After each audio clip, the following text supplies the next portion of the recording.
Eux n'ont pas eu le temps de se consacrer à la chasse aux œufs ce week-end. Les bénévoles de l'association Saulieu Terre de Complet en Côte d'Or n'ont pas chômé.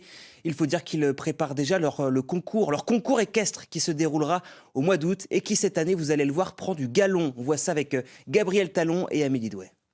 Là, en mettant notre fondation là, en montant l'obstacle là, avec le terrain, on va rattraper une partie de la pente. Plus de 4 mois avant l'épreuve, Didier Denain est à pied d'œuvre. Le chef de piste du parcours de cross équestre de Saulieu prépare l'installation de nouveaux obstacles et dessine les pistes des différents parcours. Avec une pression supplémentaire cette année, pour la première fois, le concours sera classé 4 étoiles, le même niveau que celui des Jeux Olympiques. Il y a certaines nuits où je ne dors pas très bien.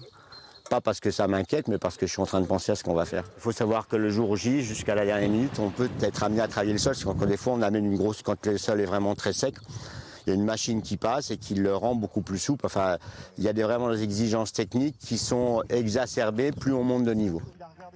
Aujourd'hui étendu sur un terrain de 30 hectares, le concours international de Saulieu existe depuis une quinzaine d'années.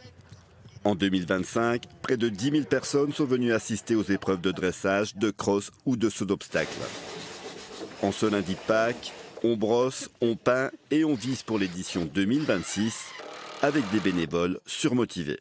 On est un peu fiers, on n'est pas là pour frimer, mais on est content de ce qu'on a fait, on a réussi. Et puis maintenant, il faut prouver qu'on est capable de continuer avec une étoile de plus. Et c'est vrai que pour nous, faire un 4 étoiles, c'était un peu un rêve. À ce niveau-là, je crois qu'il n'y a pas de concours qui existe, qui soit 100% bénévole. Et ça, c'est quand même une grande fierté pour nous.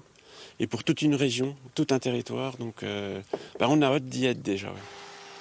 Il reste encore beaucoup de travail, mais à coup sûr, tout sera prêt pour le 20 août. Au moment du concours, ils seront 180 bénévoles sur site avec un objectif, offrir aux visiteurs une compétition internationale de qualité dans une ambiance conviviale.